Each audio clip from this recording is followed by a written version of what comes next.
Hello and welcome back to class. Today we're going to talk about objectivism versus relativism, and we're going to focus on the clips that were available.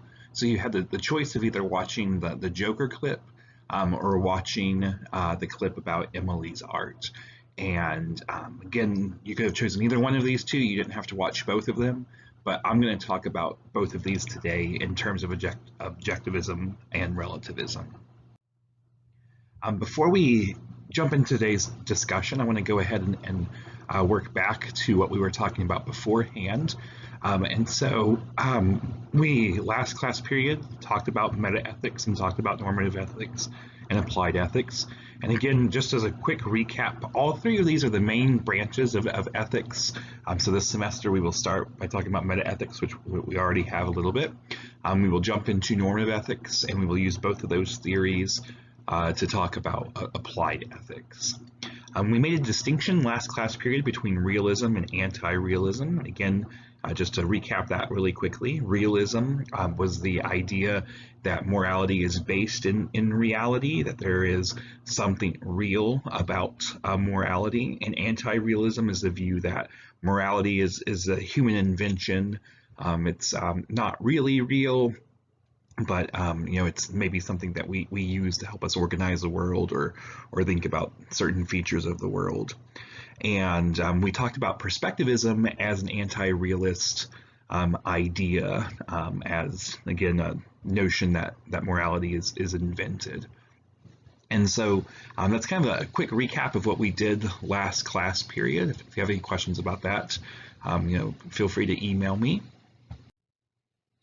But again, going back to those three main branches that we're going to be looking at with normative ethics, metaethics, and applied ethics, by now you should understand and have a pretty good idea of the difference between these three. And so again, normative ethics help us deal with conflicts of interest, help us use theories to solve moral dilemmas. Metaethics are the kind of foundational beliefs of ethics, how we parse out the difference between good and evil, what we mean by those terms, and ultimately help us answer those three big questions that we had about metaethics. The first being whether or not morality is real or invented, the one that we'll be taking up today, whether it's objectively or subjectively true, and then its relationship with other religious beliefs. And then, of course, applied ethics are taking both of those theories to solve real-world problems. If we take a look at that first distinction that we made in metaethics between whether or not morality is real or whether or not morality is invented, today we're going to be taking up the other side of the equation. And so not only today, but the next couple of class periods, we're going to be talking about whether or not morality is real, and different arguments that people present for the fact that morality is based in something real.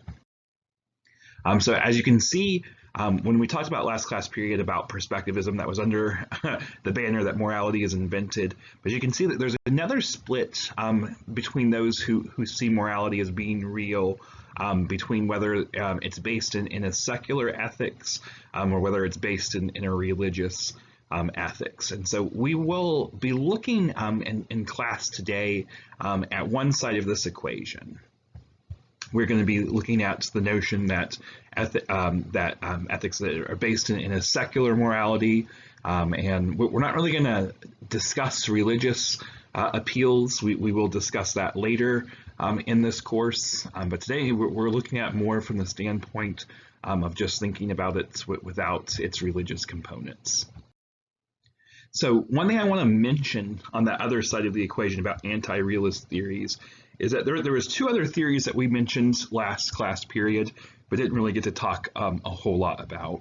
And so the first one is what's known as error theory, which states that every moral judgment is false because morality is not real. And so that kind of goes back to the argument I made about My Little Pony, right, where it's like, well, what we're talking about in making these distinctions between all of these themes of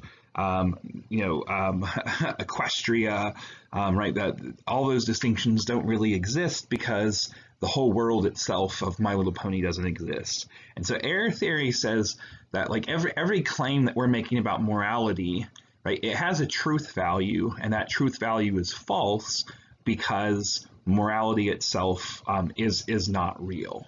Again, I've made the point about the unicorns here. Emotivism makes a slightly different argument than that. It says that morality is tied more to the expression of our feelings, not towards a particular objective truth. Sometimes emotivism is referred to as a hoorah boo theory, because it's saying that how we feel about things, our disdain for certain things, or we might say boo, right, or our enthusiasm about other ideas, right, where we might say hoorah, right, those themselves aren't anything more than the expression of our feelings. And so to make a claim that's based in morality about them is misguided, because what we're really just talking about is the way that we feel about things. And so both of these line up with the anti-realist theories. Like I said, I don't think they're as strong of an argument as the perspectivist arguments that I presented to you last class period. And so that's why I just kind of want to briefly mention them. But I want to mention these two because I want to make sure that you avoid using these as realist theory arguments. If in class we're discussing about like we will be today about objectivism or relativism, I don't want you to think that these are arguments you can use from a realist perspective. And so again, the error theorist is truly committed to the fact that every moral judgment is false because there is no basis in reality for morality. And so if we say something along the lines of, well, that's just my opinion, but you also believe that morality is real, then those two things don't necessarily align together. And so again, looking at that, make sure if you're going to make a realist argument, make sure that you're accounting for these two theories or these two different ways of viewing things, because they are anti-realist accounts of morality. So that being said, this is kind of the big picture view that I have for today. Again, it's not super important to me that you're able to articulate the error theory or emotivist arguments, other than to know that they fall under the anti-realist banner. Again, the main anti-realist theory that we looked at was the one that we talked about last class period under perspectivism.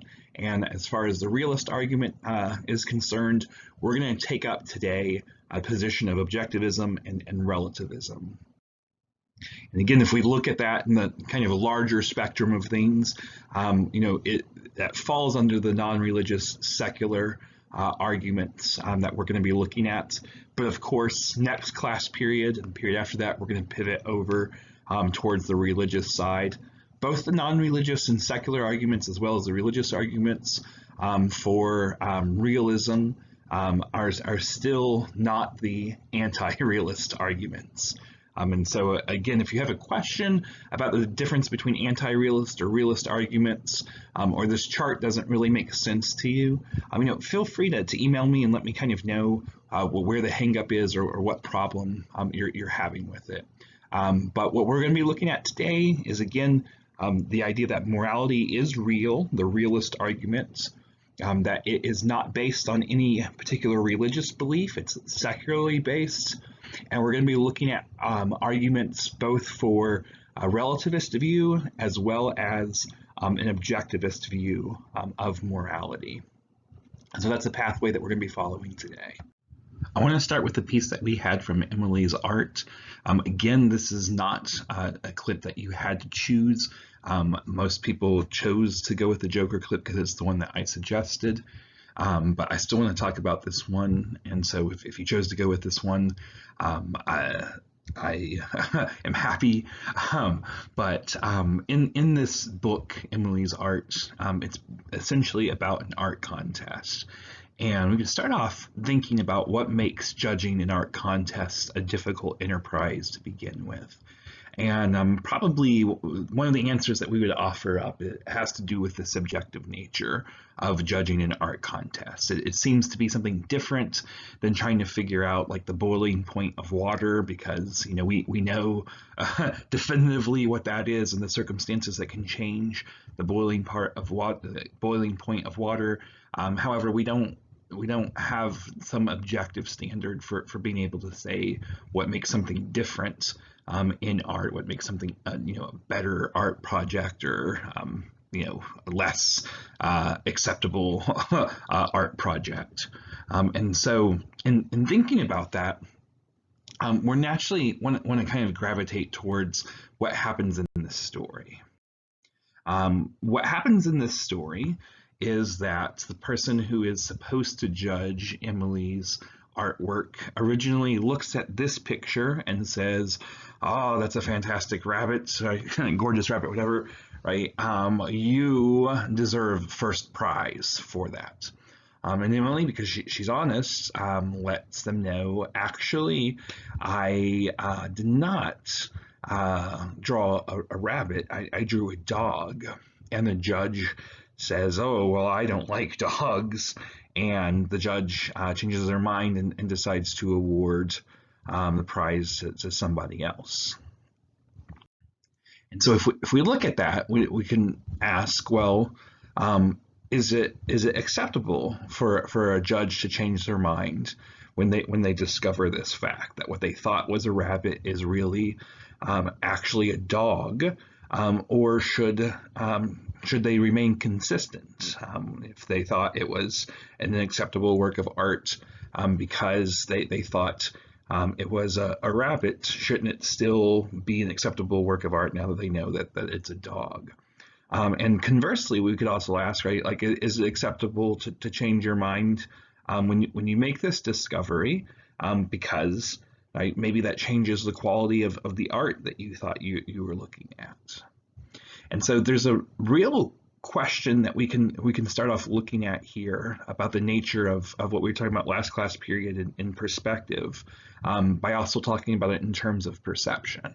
Right? When we come to understand the circumstances that are surrounding a particular perspective, there's still the question that we have about how we're perceiving the perspective that we have. And so again, nothing changes in this particular example. Like, we start off and it's the same picture in the beginning that it is in the end, but understanding that what they're looking at is not a rabbit but a dog changes the perspective of the judge, because their perception has now changed of what's going on in the picture. If we bring this out in light of another fact, we can also think about how interpretation changes how we think about art, right? And so, how a person interprets a work of art is sometimes different than what the artist intends. In fact, we could even say that it's often different than what the artist intends. And if the person interpreting the art thinks something different about the art than its intention, is there any moral value that we would assign to that difference? That is to say, is it wrong to interpret art differently than its intended purpose? And of course, because today we're going to be talking about objectivism and relativism, I'm going to start on thinking about this in terms of art, because we probably have a difference of opinion of how we perceive art and how we perceive morality. And again, if we are in the debate of relativism and objectivism, the one thing that both of these things hold together is that there is still a basis in reality for a moral opinion, right? That morality isn't an invention that we created, but instead it is something that is very much real. And so one of the distinctions that maybe we would draw between this type of question versus how we might apply it in moral terms is we'd say, well, art is interpretive, right? Art is based on an anti-realist sort of view of the world, and it doesn't really have a basis in reality, or it's based off of reality, and that's what makes it invented. But if we take this a different sort of route, we can also raise the question about the first thing here about the intentionality of individuals. And does that make a difference as well? Is what we intend to do formative of what ends up happening? And is there a moral value that's different between those two things? And so if we go to the clip that we had for today of Arthur, we were kind of intrigued with one of the circumstances, or really all the circumstances that are behind this clip. In the clip, we can start off and we can think about the act of bullying that happens on this train, right? And so we could ask ourselves the question, is there any sort of context that makes bullying right, or is it always wrong to bully people? And in fact, if you're a pretty good debater, or if you're pretty good at looking at other people's arguments, you'd say that this is probably a loaded question, because bullying, right, the term itself equates some sort of moral value to it, right? Let's say like it's impossible to be right and be a bully, because bullying itself is something that we have a moral judgment about. We could also look at that and say, well, maybe there are circumstances under which right, it's more permissible to bully people. And we might think of different hazing ceremonies or different traditions under which what we would call bullying is permissible or acceptable in some sort of way. If we look at this though and say, well, no, there's really no circumstance under which we are willing to accept somebody bullying another person. From an objectivist standpoint, we might point out and say, well, there we go, we have it. We've got at least one kind of standard that we know for sure exists in the universe where we can say it's definitively wrong to always do this no matter what. And again, from a relativist standpoint, we might push back on that and say, well, right, the word that you're using there is a really loaded term, right? It's already loaded with a moral judgment behind it. In looking at this, though, there's a lot of complications that exist. So the men not only bully the girl on the train, but they come over and they start bullying Arthur as well. Arthur's trying to explain his condition to the men, but he's not able to do so. They start punching him, they start kicking him, and really just doing lots of horrible things. This naturally raises the question of Arthur's reaction to this, which is there an acceptable reason to kill someone else?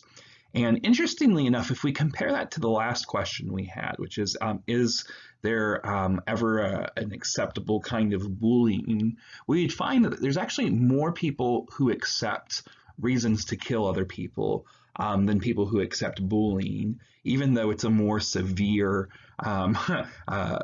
infliction of harm towards others.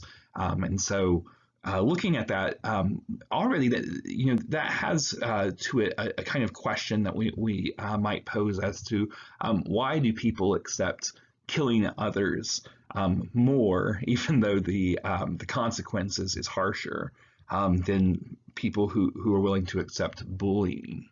But going back to it for a moment and thinking about the reasons why it might be acceptable to kill someone, when we look at this clip, a lot of people are disturbed by what ends up happening here. They're disturbed in two different ways. First, they're disturbed that the men choose to bully Arthur, that they choose to beat him up and kick him, and they're also disturbed that there doesn't seem to be a better way out of this. Arthur pulls his gun out, he shoots two of the men, and then he chases one of the other ones down. And so in looking at that, we'd say, well, what are the reasons that we are willing to accept why he could do this? And for some people, the answer to this question is that there's never an acceptable reason to kill somebody else. That no matter what the circumstances are, you're never allowed to defend yourself. You're never allowed to retaliate. And we'll look a little bit further in this semester, especially when we get into the section on violence and racism, what some of the arguments are that people offer in that vein. But what I want to point out here is that whatever standard we choose to use to answer this question, we're probably appealing to a view about morality. We're probably appealing to, in a large degree, what authority we think individuals have to make decisions about morality in the first place. And so that being said, one way of helping us answer this question is to look at the different ways in which Arthur does choose to kill the men. So interestingly enough, this was pointed out by a few of you in your posts, that shooting from the ground, the perspective that we're able to see is Arthur shooting from the ground up to defend himself looks something different than him looking over the last man where he shoots and he empties the chamber. And so we could ask, right, are these actions themselves two different things? Because they seem to have different consequences, and they seem to be motivated in different ways. Interestingly enough, I'd point out that some students have mentioned before the fact that Arthur's reaction in the third killing, right, where he shoots the man, not just to the point where the chamber is empty, but he continues shooting, seems to be a triggered response. It seems to be a response that's made from a traumatic experience, and that Arthur, given the evidence that we have, may not even rightfully be acting out of his own actions, but instead right, acting out of a trigger. This leads us to a principle in ethics that's referred to as the principle of moral uncertainty. It states that we're never able to know entirely what our actions are going to produce, and often the actions that we do produce have consequences that we do not intend. So a very clear example of this is if the guy on the train knew that throwing his French fry at the girl was going to lead to him getting shot, there's a good chance he wouldn't throw the French fry. If the three guys on the train knew that going over and talking to Arthur and making fun of him was going to lead to their death, they probably would stay away. In fact, we could even rewind a little bit further, that they seem to be inebriated. And so, we might even say if they knew that drinking was going to lead to all of this, would they have taken that back?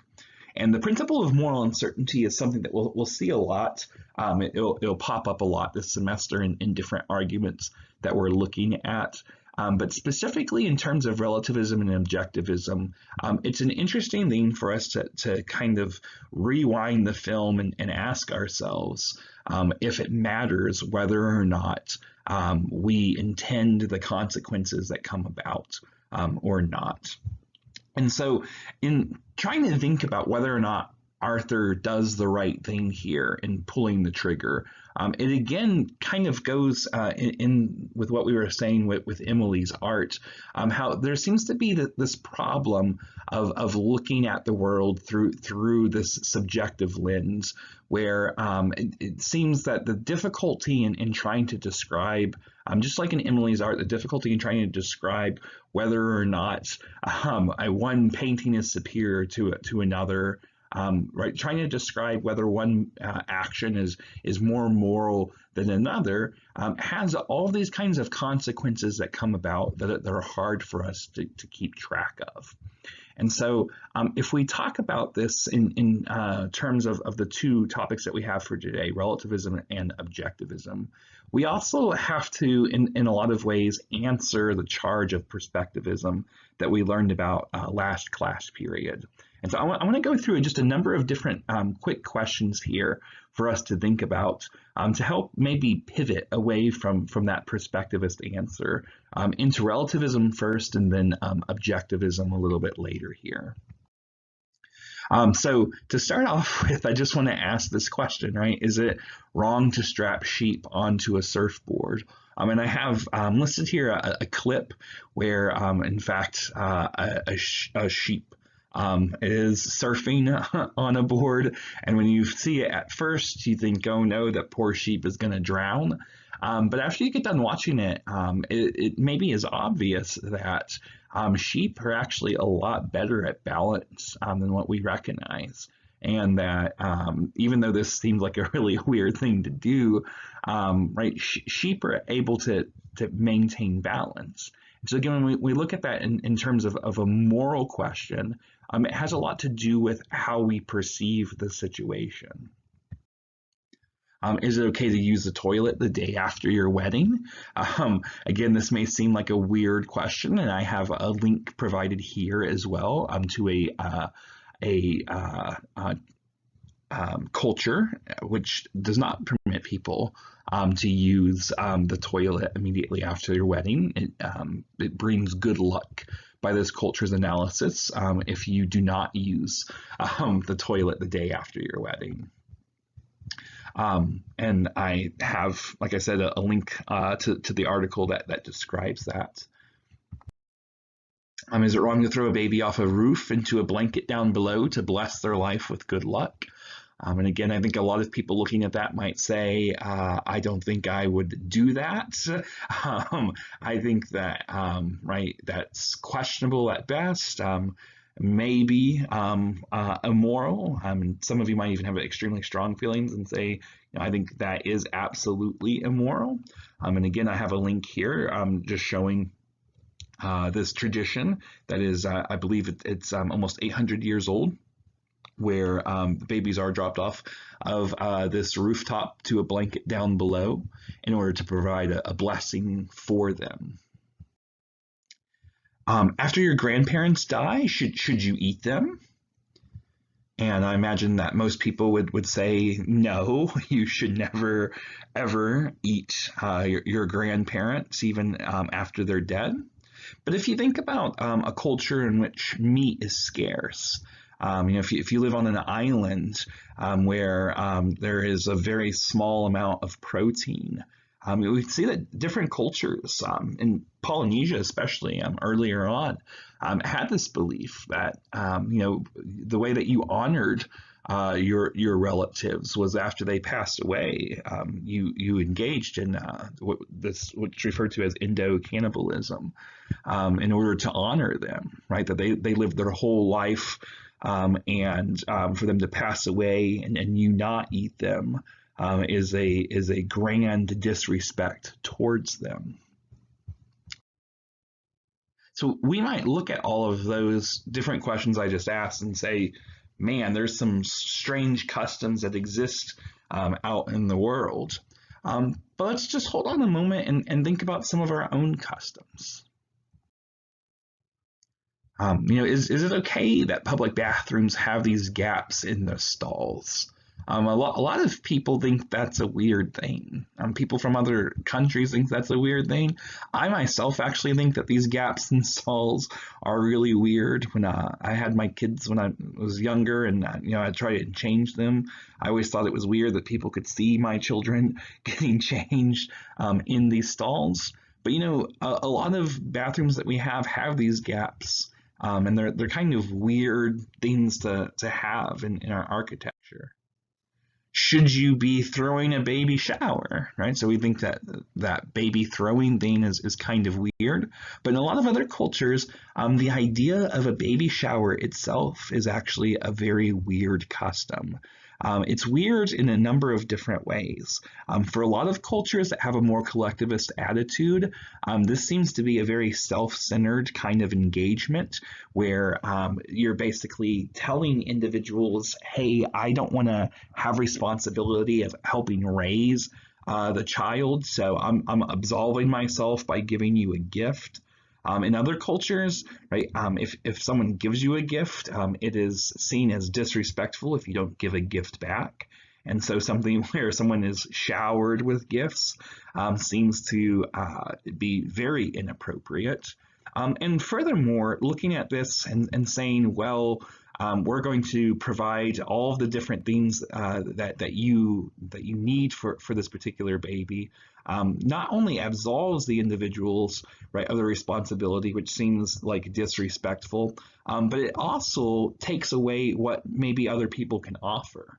And so, if we shower people with cribs and blankets and things like that, then the people right, who are part of the same culture group, maybe those are the things that they offer to people. Maybe that's the way that they help their culture or their group out.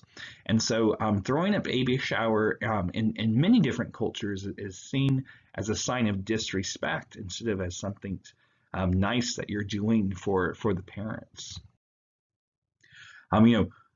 We will be coming up to the time of year where you will see pumpkin flavored everything, right? And going back to that endo-cannibalism thing, might find it really repulsive that there is a tradition out there where you eat certain foods, like aside from your grandparents. I'm sure there's other things that we might find repulsive as well, like rats and bugs and certain things like that.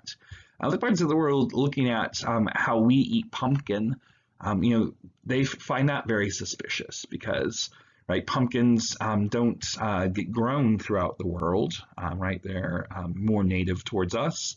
And so people find that kind of weird that, we even consider pumpkin a flavor. Big question that we could look at here is whether or not you should be a virgin before you're married. A lot of cultures don't even have the conception of virginity. This is definitely based a lot more in a Western kind of patriarchal societies where we believe a lot more in the ownership of men over women. And again, I'm not saying that's what is necessarily the belief of every person in Western culture, but that's the origin of this idea. And the notion of virginity right, doesn't exist in every culture. And even if it does, the notion that you're married to somebody or that you should be a virgin before you are married to somebody is even less common. And so, looking at that for a moment, might say, well, if something like this is flexible, right? If the notion of virginity itself doesn't even exist in every culture, then our perception is clearly, going back to that perspectivist argument we were talking about earlier, our perception is clearly changing the judgments that we're making about different things.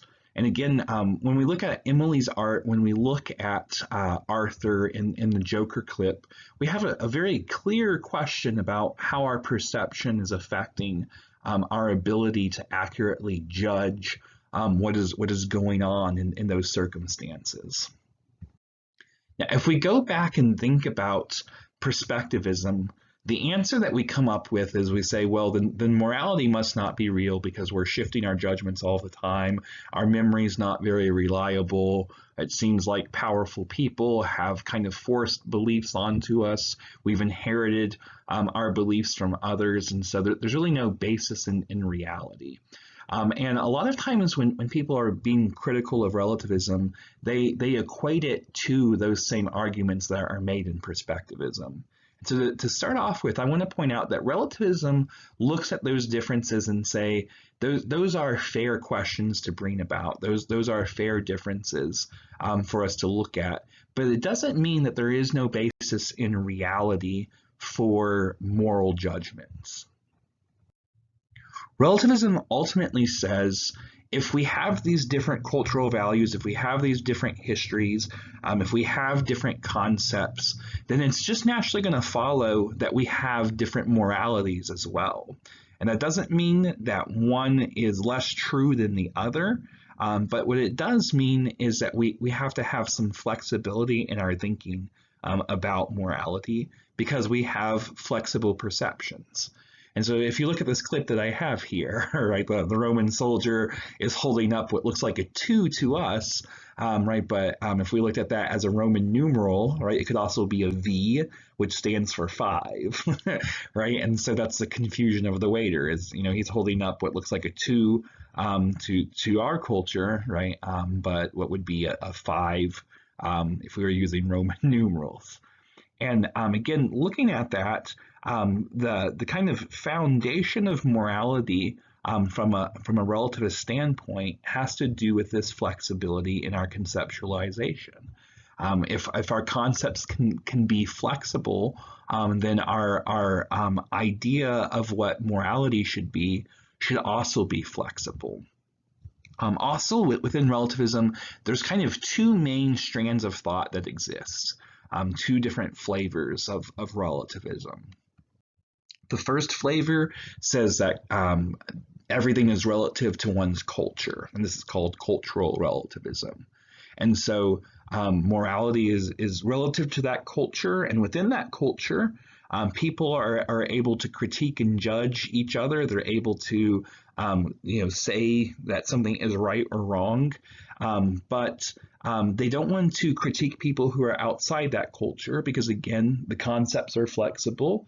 And really, it's when someone tries to judge another person outside of their own culture, they're going to, in a lot of ways that we were talking about with those error theory, we're going to be describing something that isn't really true for that individual. We're going to be instead describing something that's only true within the culture that we understand.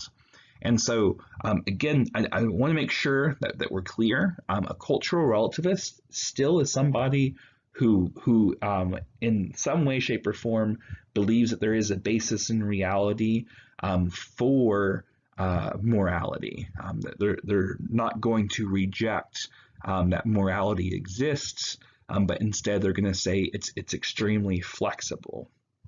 Also, there's no absolute standard or right of wrong that exists because of this flexibility, right? And so we have to understand that within the culture itself is where we produce the notion of right and wrong.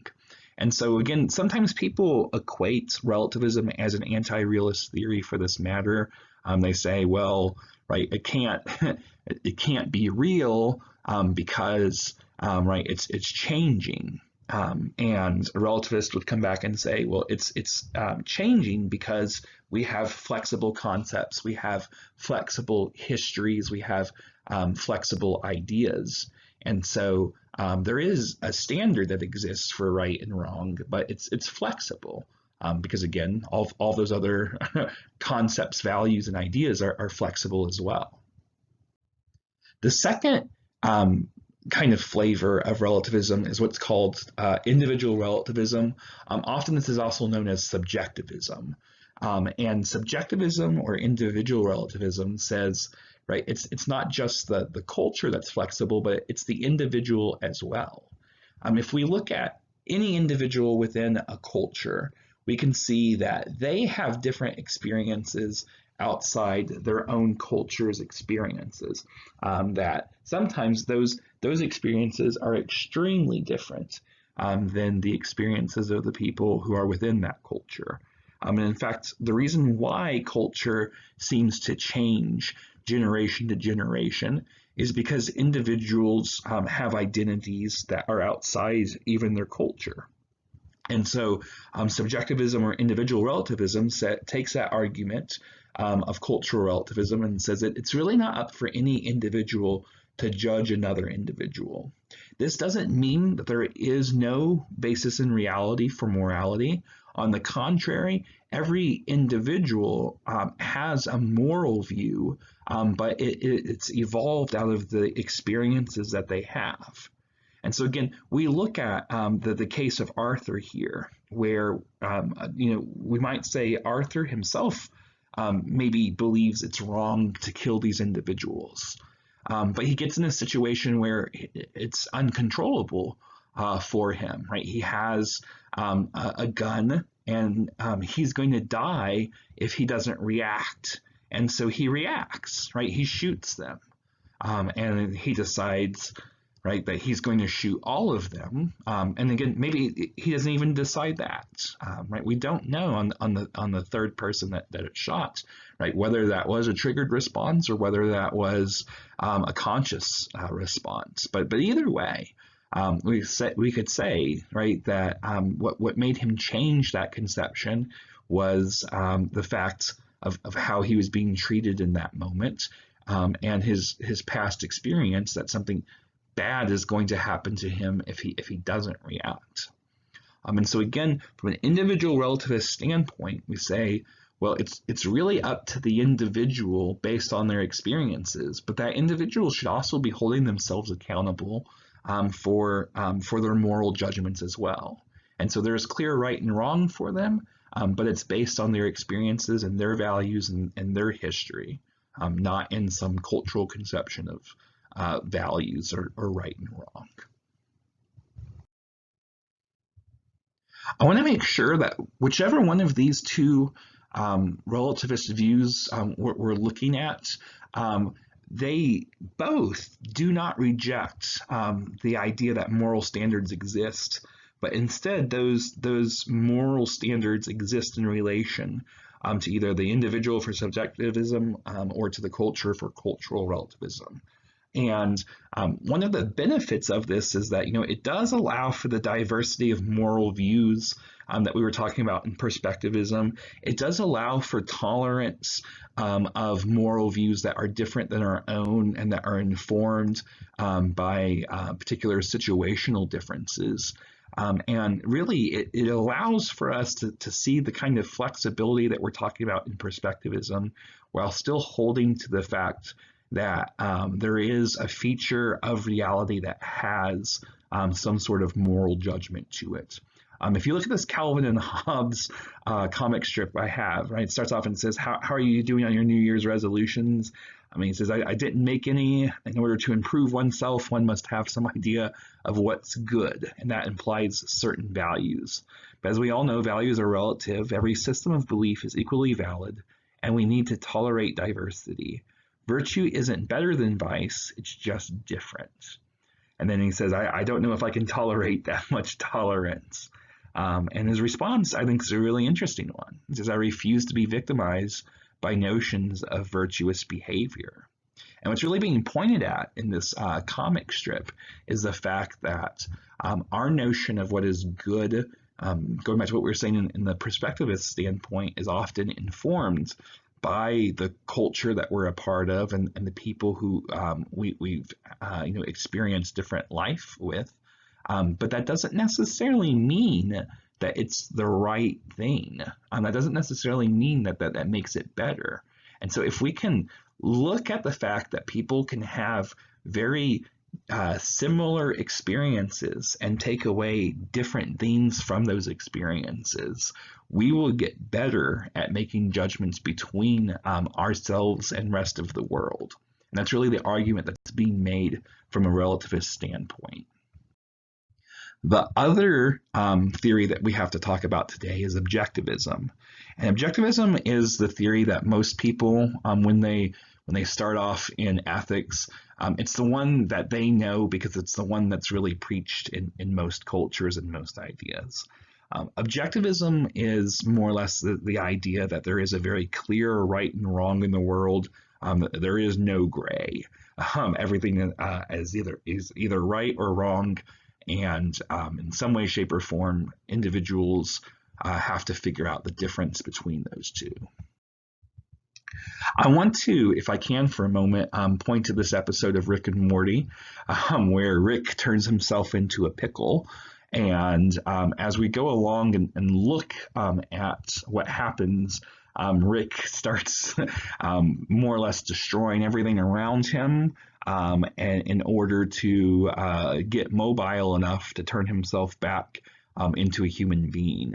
And when we look at this episode, there's a really big question about like whether or not what Rick is doing, first of all, in changing himself into a pickle in order to avoid therapy, family therapy, but then later on, mercilessly killing these different animals that normally we wouldn't even think about, but because he's the size of a pickle and because he kind of kills them brutally and uses their bodies, right, to help move himself back into a human being, we might say there seems to be something wrong with that.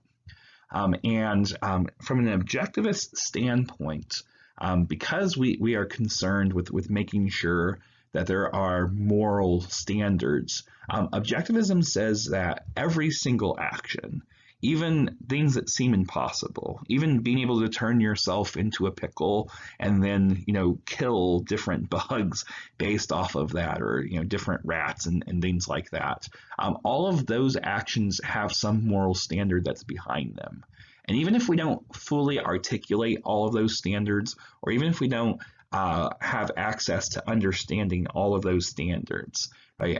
There may, for instance, be actions that we will never be able to contemplate, and yet there's still moral standards that are attached to those actions. So if we develop, the technology to time travel, if we develop technology to bring people back to life, right? Like regardless of what technology allows us in the future, objectivism says that those circumstances don't change whether or not it's right or wrong to do certain things to other people, to ourselves, to the universe in general. Something is either right or wrong, whether or not we understand it, whether or not we know about it.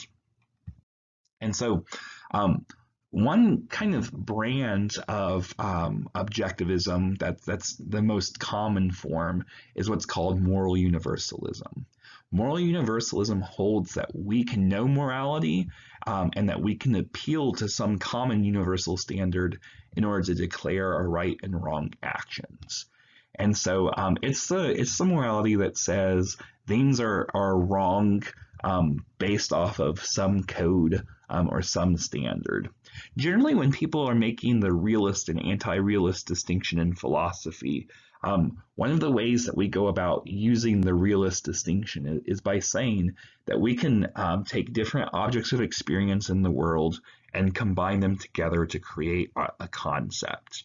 And so moral universalism says the way that we might go about understanding something like right or wrong is that we might go around looking at different things in the world that point us to the direction of something that is right. And so I might look at somebody helping, an old woman cross the street. And I say that's an example of a right action. And I see people helping carry groceries in, right, or helping people who are wounded, fall, and helping them back up, not helping them fall. And we say, okay, well, if we collect those moral actions together, that brings us to some sort of universal standard that is right. And we can do the same thing for things that are wrong, right? We can see people bombing each other or fighting each other, and we can look at that and say there's some principle that's behind that that obviously is motivating what we think of as wrong, what is the main issue there.